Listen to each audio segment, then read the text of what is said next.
Ya kan kita selalu ngomongin bahwa brand itu penting banget. Buktinya udah banyak, udah nggak usah saya ulang-ulang. Silakan lihat di video-video sebelum-sebelumnya, banyak banget ngomongin kenapa brand itu penting gitu ya.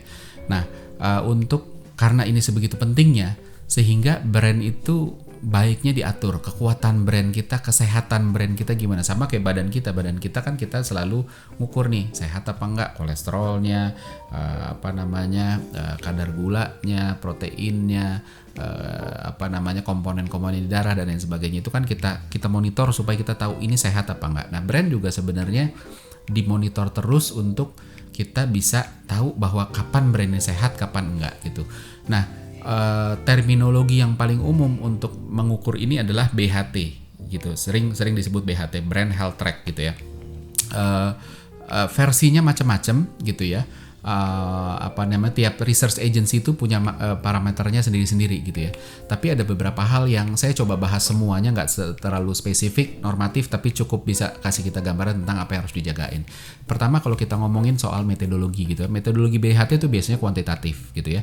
Survei yang berdasarkan kuantitatif gitu kan, jumlah sampel harus cukup. Ini harus hati-hati. Jadi kadang-kadang kita bisa udahlah kita hemat gitu kan, atau ada research agency-nya juga agak bandel, ya udah deh, yang penting kita dapat kerjaannya. Jumlah panelnya, jumlah respondennya dikecilin ke angka yang tidak representatif, yang penting murah gitu ya. Nah, sayangnya hasilnya kalau sampelnya nggak cukup, akhirnya jadi tidak valid juga nanti, jangan-jangan gitu kan. Perhitungannya gimana, bisa browsing, cari di Google gitu kan, survey sample calculation, itu banyak banget gitu ya. Nah, dan kita harus ngerti ketika nentuin sampel itu, kita harus tahu dulu, kita harus identify segmen kita tuh berapa banyak, target market kita siapa, segmennya siapa aja, terus habis itu dibagi lagi per segmen. Tiap segmen itu harus memenuhi kriteria sampel minimum. Nah, terus habis itu ketika kita mulai survei, kita juga harus tahu metodologinya ini, surveinya online apa offline.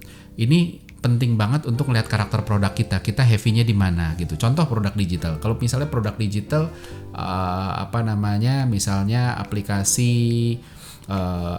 fintech lah ya, aplikasi fintech, terus kita mau ngelihat kekuatan brand kita, nah panelnya online gitu ya. Nah, yang akan ditangkap adalah hanya orang-orang yang memang sudah digital literacy-nya bagus, karena responden yang bisa dijangkau oleh panel online ya cuma gitu aja. Yang mereka literasi digitalnya belum bagus, ya nggak akan ketangkep gitu ya. Nah, padahal kita kadang-kadang mungkin perlu untuk nangkep potensial market lebih gedenya, mereka yang belum siap ke online, tapi udah cukup, kayaknya bisa deh dicolek sedikit, dieducate sedikit, dia bisa ketarik. Nah, hal-hal kayak gitu kalau kita mau nargetin sana, mungkin panelnya juga jadi harus panel offline gitu kan. Nah, terus apa aja sih yang dibutuhin untuk nyiapin itu? Pertama, ya tadi saya udah bilang, target marketnya kita harus clear secara segmen, kota, usia, gender, occupation, apakah dia misalnya student, apakah dia housewife, blue collar, white collar, pengangguran, apapun gitu ya. Secara ekonomi juga, ekonominya seperti apa. Terus habis itu pemakaian, kita mau nargetin orang-orang yang apa sih pemakaian produk kita, apakah dia tidak pernah pakai produk apapun, apa dia sudah, maksudnya brand apapun di kategori produk kita, di kategori brand kita gitu ya. Atau yang kedua adalah dia pengguna brand kita, atau ketiga dia pengguna kategori kita, so pengguna fintech, tapi bukan brand saya, so brand kompetitor gitu ya. Atau apa gitu, atau dia pernah pakai tapi sekarang udah nggak pakai lagi. Jadi kita harus tentuin itu juga. Terus habis itu kompetitor juga kita harus tentuin. Ada direct competitor, yaitu head to head, same segment, same product gitu ya, yang ditargetin. Ada yang indirect. Indirect ini bisa ada dua. Yang pertama itu segmennya sama, segmennya berbeda walaupun produknya sama. Jadi kalau ngomongin misalnya balik lagi mobil gitu ya, mobil itu ada segmen-segmennya kan, segmen premium, segmen atas, segmen bawah gitu ya. Nah, kadang-kadang selalu ada overlapnya. Nah, ketika overlap itu orang bisa loncat gitu. Jadi dan disitulah kemungkinan si indirect competitor bisa muncul gitu.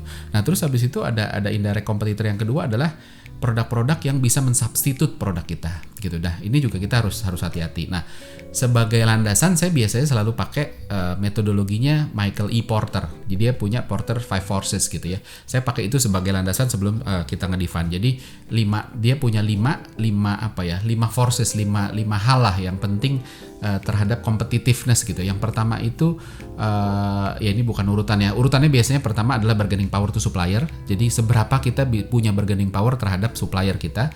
Kedua adalah bargaining power to buyer. Terus ke pembeli. Terus ketiga itu adalah ancaman dari existing competitor. Keempat itu adalah ancaman dari pemain baru. Yang kelima adalah ancaman dari substitute produk yang sebenarnya tidak satu kategori dengan kita, tapi dia bisa mengkanibal kita gitu. Nah, ini dilihat satu-satu. So, contohnya misalnya kalau dari bargaining power to supplier gitu kan, brand kita bisa nggak bisa nggak kita punya push sehingga si supplier ini ikut kita gitu loh. Kita bisa nggak kontrol si supplier supaya ya udah deh saya mah ikut aja lah, kalau brand bapak mau ke sana ikut. Nah kalau kayak gitu itu otomatis brand health-nya juga ikut naik gitu kan. Kalau enggak jadi nggak sustain gitu, karena brand ini nggak bisa dilepasin dari supply ini. Contohnya apa sih? Contoh misalnya gini, ketika kita ngomong fintech, supply-nya adalah merchant, buyernya adalah orang yang pakai fintech. Ketika kita ngomong otomotif, suppliernya adalah misalnya pabrik baja, pabrik kaca, bahan-bahan yang menyediakan bahan baku buat mobil. Bayarnya ya pembeli mobilnya dan lain sebagainya. Jadi kita harus punya kontrol gitu. Terus habis itu juga mengenai harga, kita punya kontrol nggak terhadap harga ini. Kalau brandnya kuat, dia bisa bilang, kamu tuh saya tuh komunikasiin ke pembeli saya bahwa saya pakai barang kamu. Jadi kamu harus kasih best price buat saya dan lain sebagainya. Nah, kalau kita bisa nawarin begitu, itu akan lebih kuat. Nah, kedua adalah bargaining power to buyer gitu kan. Ya ini kan chicken and egg ya. Jadi kalau suppliernya kuat, bayarnya nongol. Tapi supplier baru akan nongol juga ketika si bayarnya ada gitu. Jadi selalu ini. Nah, sehingga ketika bayar ya udah, ini basically tentang apapun yang jadi alasan kenapa sih brand kita layak dipakai sama si buyer ini gitu. Terus habis itu existing competition itu semua kompetitor yang kita ada sekarang. Gimana kuatnya kita bersaing sama mereka, apa yang bikin mereka stay, apa yang bikin mereka switch gitu ke kompetitor, seberapa besar kemungkinan mereka untuk stay atau untuk switch, itu dipertimbangkan situ. Threat of new entrant juga, pemain-pemain baru. Kira-kira kalau ada pemain baru muncul, kita pasti bisa bersaing apa enggak brand baru di kategori yang sama gitu kan. Celah untuk pemain baru ada apa enggak? Itu akan menentukan juga kekuatan brand kita.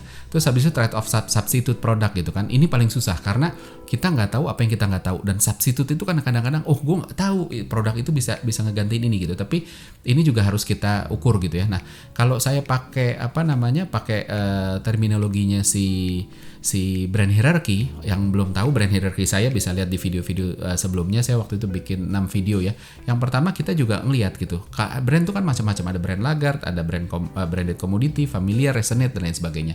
Yang laggard ini tentang ngelihat bahwa ini apakah brand kita ini banyak detraktornya, banyak orang-orang yang nggak happy, apakah mereka menggunakan ini secara terpaksa, kenapa dan udah berapa lama. Branded commodity level keduanya adalah tentang brand ini digunakan, sebenarnya brand kita dipilih tapi bukan karena feature-nya gitu, karena offer-nya gitu. Nah, ini trade off new entrants-nya gede banget karena orang sebenarnya nggak loyal sama brand kita tapi sama offer-nya doang. Terus habis itu familiar gitu kan, familiar level atasnya lagi gitu ya, itu ngomongin soal awareness-nya tinggi gitu ya, tapi biasanya meaningless gitu. Kita harus track apakah kita berada di sini, artinya kita awareness-nya tinggi tapi nggak ada artinya, orang nggak bisa articulate kenapa sih dia ingatnya soal apa tuh. Ya standar-standar aja, nggak ada sesuatu yang personal gitu. Nah, brand-brand yang ada di level ini itu performance-nya itu punya dependensi, punya ketergantungan terhadap spending. Ketika spending, brand awareness-nya naik. Ketika spend-nya berhenti, turunnya nukiknya juga jauh gitu kan. Nah, itu yang sana. Yang selanjutnya adalah resonate. Itu adalah ngukurin tentang seberapa functionality jadi dominan decision making aspek buat konsumen gitu ya.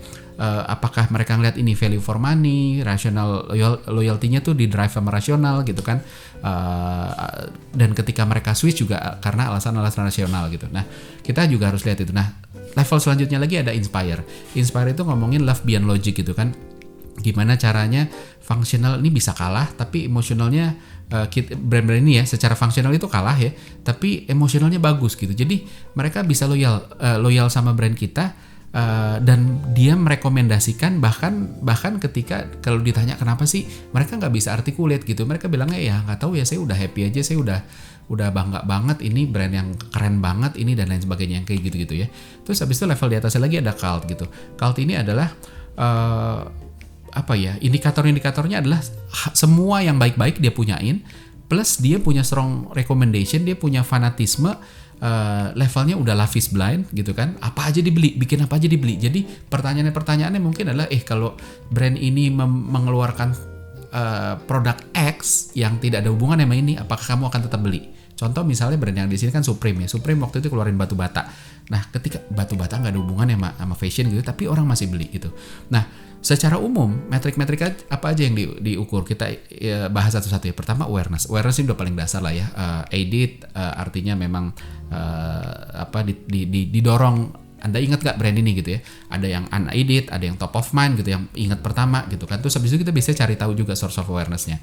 Terus habis itu consideration. Consideration itu biasanya kita menggali apa yang membuat mereka mau consider brand kita gitu ya. Dan apa yang buat mereka tidak mau consider kalau mereka nggak mau. Tapi cara nanyanya bukan begitu ya. Ini hal yang kita perlu cari tahu, tapi cara nanyanya nggak kayak begitu. Kenapa? Karena ini harus hati-hati bagian nanya. Saya lompat dulu sedikit ke bagian nanya karena gini. Kalau kita ikut psikotes DISC, MBTI segala macam, kita nggak ditanya apakah kamu tipe dominan, enggak. Apakah kamu tipe yang influencing orang, apakah kamu tipe yang comply, apakah kamu tipe yang steady, enggak. Itu disimpulkan dengan cara kita menanyakan pertanyaan-pertanyaan lain yang dari situ kita bisa ngambil kesimpulan, oh ini orang yang dominan. So cara nanya di sini juga harus hati-hati. Jangan ketika kita nanya apa sih yang ketika kita mau tahu apa yang bikin dia consider, terus kita tanya aja secara direct, apa sih yang bikin kamu consider? Nah, itu harus hati-hati banget gitu ya. Terus lanjut lagi, ketiga adalah have use. Seberapa mereka udah pakai produk kita, alasan kenapa dia pakai, apakah itu rasional, apa emosional gitu, seberapa sering, udah berapa lama gitu. Loyalty juga termasuk ngomongin future intention, apakah dia akan pakai terus, exit barrier-nya apa yang akan bikin mereka stay, apa yang mungkin di masa depan akan bikin mereka pindah ke kompetitor gitu ya. Terus recommendation juga, apakah mereka akan merekomendasi kita, dan balik lagi nih sama juga kayak tadi, nggak bisa langsung ditargetin langsung gitu ya, tapi bisa juga dengan cara-cara nanyanya agak muter tapi kesimpulannya ke sini gitu kan, dan apa yang bisa bikin mereka merekomendasikan brand kita gitu. Terus ada satu komponen lagi namanya BUMO, brand use most often, artinya brand yang paling banyak digunakan di kategori ini gitu kan. Apakah kita satu-satunya, pesaingnya gimana, dan gap dengan pesaingnya gimana. Terus habis itu di tracker kita juga biasanya ngedetect tentang brand-brand orang-orang, apakah brand kita itu punya detractor tadi, punya hal-hal yang bikin orang enggak, saya mah enggak mau pakai ini gitu kan, dan kita harus cari tahu kenapa gitu ya. Terus ada emotional value, ini kedekatan dengan brand, baik itu dari sisi komunikasi, dari history, atau dari akses gitu ya, karena dekat rumah jadi saya ngerasa ini brand yang dekat gitu, atau lingkungan saya banyak pakai jadi saya ngerasa dekat sama brand ini, atau ada momen-momen khusus yang spesial yang brand kita pernah masuk sehingga ini jadi ngebangun kedekatan. Terus habis itu ada lagi brand imagery. Ini diingat sebagai apa sih brand ini? Brand association-nya apa sih gitu, dan brand properties-nya apa. Nah, 3 ini tuh juga nanti menentukan ke skor total brand health-nya kayak apa, brand equity-nya kayak apa. Nah, terakhir itu kalau kita mau ngomong sebenarnya ini yang paling menarik gitu. Itu namanya brand premiumness. Jadi pertanyaannya biasanya adalah seberapa Anda masih mau menggunakan produk ini bahkan ketika tidak diskon, atau seberapa Anda mau menggunakan brand ini bahkan ketika produknya lebih mahal. Ini tentang ngedetect price elasticity. Seberapa orang-orang ini masih mau pakai produk kita bahkan ketika harganya nggak semurah ini, diskonnya tidak sebesar ini, dan lain sebagainya. Karena kalau kita lihat sebenarnya antara brand sama price itu biasanya bertolak belakang. Brand-brand besar jarang kasih diskon gitu, dan brand-brand yang kasih diskon susah untuk brandnya naik karena orang selalu ditarik ke ya udah yuk diskus soal harga aja dan lain sebagainya. So itu kalau ngomongin BHT komponennya banyak banget secara normatif, itu tinggal gimana caranya kita masukin satu persatu. Terus habis itu kita lihat faktor ini, dan kita bisa ngedefense sendiri karena setiap brand, setiap kategori itu beda-beda. Jadi kita harus bisa ngatur sendiri kapan kita pakai komponen yang ini, kapan pakai komponen yang lain dan lain sebagainya gitu.